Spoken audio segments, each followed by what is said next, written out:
Hello. তো আজকে করতে চলেছি পেয়ারা মাখা।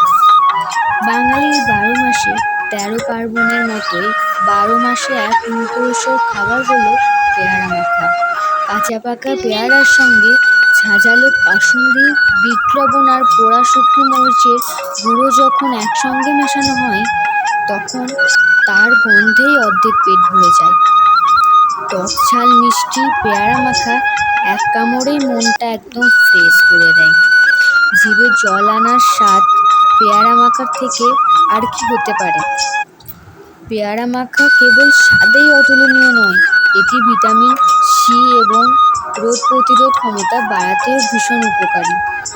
পেয়ারা মাখা হলো বাঙালির এক পরম তৃপ্তির নাম, যার কথা শুনলেই জিভে জল চলে আসে। দুপুর বা বিকেলে এক বাটি টক ঝাল মিষ্টি পেয়ারা মাখা শুধু মুখের স্বাদ বদলায় না, মনকে চনমনে করে তোলে। নুন মরিচে মাখানো পেয়ারা মানেই অন্যরকম এক ভালো লাগা। কাঁচা হোক বা পাকা, পেয়ারা আমার সবসময়ই এক নম্বর।